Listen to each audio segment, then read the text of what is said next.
নমস্কাৰ বন্ধু বান্ধৱীসকল। আজি পবিত্ৰ শাওণ মাহৰ শেষৰটো সোমবাৰ। আজি কোনটো মন্দিৰলৈ আহিছোঁ বাৰু আপোনালোকক দেখুৱাই দিছোঁ। আজি আহিছোঁ আমাৰ কটন ৰোড হাজৰিকা চুকত থকা এটা মন্দিৰ। আমাৰ গাঁৱৰে মানুহে সকলোৱে মিলি জুলি বনাই দিয়া এটা মন্দিৰ। আজি তালৈকে আহিছোঁ। প্ৰত্যেক বছৰে আহোঁ তাত পূজা দিবলৈ। এইবাৰ অহা নাছিলোঁ, সেইকাৰণে শেষৰটো সোমবাৰত ভাবিলোঁ তাতেই পূজা দিমগৈ বুলি আহিলোঁ। মোৰ প্ৰসাদ কেইটামান দিব লগা আছিলে, তাতে এখন শৰাই দিলোঁ। দি পেলাই আমি চাকি বন্তি জ্বলাবলৈ ওলাই আহিছোঁ। প্ৰথমে আমি পিছফালে গৈ পেলাই হাত মুখ ধুই ল'লোঁ। লৈ পেলাই আকৌ ভিতৰলৈ গৈ চাকি জ্বলাবলৈ লৈছোঁ। মই চাকি জ্বলাই আছোঁ। মোৰ বান্ধৱীজনীও চাকি বন্তি জ্বলাই শিৱলিংগত পানী ঢালিবলৈ ধৰিছে। তাই ঢালি থকাৰ বাবে মই অকণমান ৰৈ দিছোঁ। তাই ঢালি লওক, তাৰপিছত মই ঢালিম। মোৰ লগৰ আৰু এজনী আহিছে, তাইও চাকি জ্বলাই আছে। বাহিৰতো বহুত ভক্ত আছে, চাওক আপোনালোকে। মন্দিৰটো বৰ ধুনীয়া। কাষতে এটা পুখুৰীও আছে। পুখুৰীটোৰ সৈতে পৰিৱেশটো বৰ ধুনীয়া, ভাল লাগে তালৈ আহি পেলাই। আপোনালোকক মন্দিৰটো দেখুৱাই দিম বাৰু বাহিৰখন। বান্ধৱীজনীয়ে পূজা দি আছে শিৱলিংগত। চাকি পানী ঢালি আছে। তাৰপিছত মই ঢালিম। চাওকচোন, বৰ ভাল লগা পৰিৱেশ। চাওক, ইমান ধুনীয়া মন্দিৰটো। গাঁৱৰ মানুহে সকলোৱে মিলি জুলি ইয়াতে বনাই দিছে মন্দিৰটো। গাঁৱৰ সকলো মানুহ ইয়ালৈকে আহে পূজা দিবলৈ। বান্ধৱীজনীয়ে পূজা দি আছে। বান্ধৱীজনীয়ে পূজা দি আছে, সেৱা কৰি আছে। তাৰপাছত মই পানী ঢালিমগৈ। শিৱ বাবাৰ ওচৰত আশীৰ্বাদ বিচাৰি আহিছোঁ।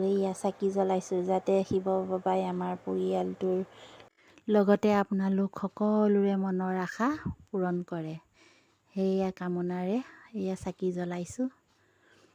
মোৰ চাকি জ্বলোৱা হৈছেগৈ। বাহিৰতো চাকি জ্বলাই ল'লোঁ। এইফালে গণেশ বাবা আছে, চাকি জ্বলাই ল'লোঁ। লৈ পেলাই শিৱ বাবা পানী ঢালিবলৈ আহিলোঁ। পানী ঢালি আছোঁ। পানী ঢালিছোঁ। শিৱ বাবাই সকলোৰে মনৰ আশা যাতে পূৰণ কৰে, পূজা কৰি লৈছোঁ। চাওক, মোৰ পানী ঢলা হৈছেগৈ।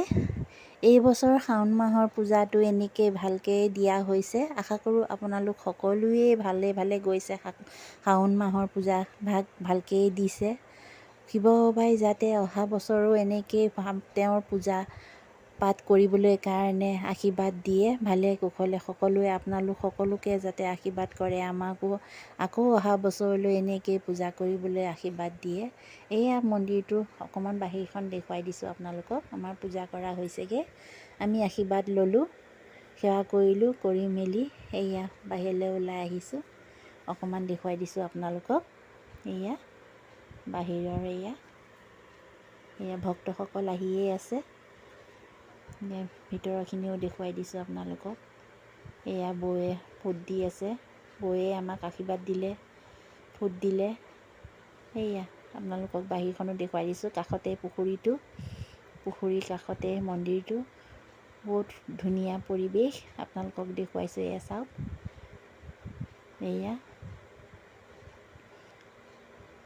চাওক আপোনালোকে। পুখুৰীটোৰ লগতে গছে খতি ইমান ধুনীয়া পৰিৱেশ। গৰম দিনত আহিবলৈ বৰ ভাল লাগে। বতাহ মাৰি থাকে মন্দিৰটো। নন্দী বাবা আছে, তাতো পূজা কৰিলোঁ আমি। বান্ধৱী কেইজনী ৰখিয়েই আছে।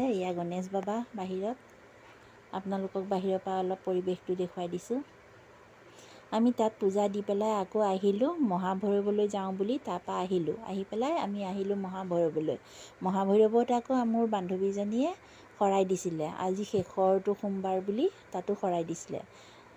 খিচিৰি ভোগ শৰাই দিলে। আমি তালৈকে আহিলোঁ। আহি পেলাই বহি আছোঁ।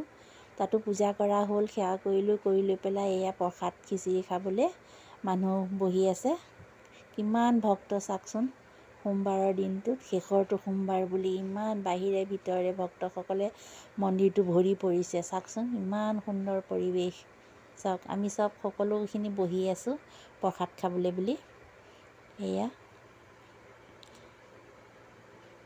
এয়া আপোনালোকক দেখুৱাই দিলোঁ অকণমান মহাভৈৰৱ মন্দিৰৰ পৰিৱেশ অকণমান। শেষৰটো সোমবাৰ এয়া আমি এনেকৈয়ে বহি প্ৰসাদ খালোঁ। সেইদিনাখন বৰ দেৰি হৈছিলে প্ৰসাদ দিওঁতে। সেয়া চাওক ইমান যাত্ৰী আছে। সেয়া চাওক ভক্তসকলে মন্দিৰ ভৰি পৰিছে। শিৱ বাবাৰ আশীৰ্বাদ ল'বলৈ এয়া ভক্তসকল আহিছে। আজিৰ ব্লগটো ইমানেই। যদি আপোনালোকে চাই ভাল পাইছে লাইক কমেণ্ট শ্বেয়াৰ আৰু ছাবস্ক্ৰাইব কৰিবলৈ নাপাহৰিব। আজিলৈ আহোঁ। বাই।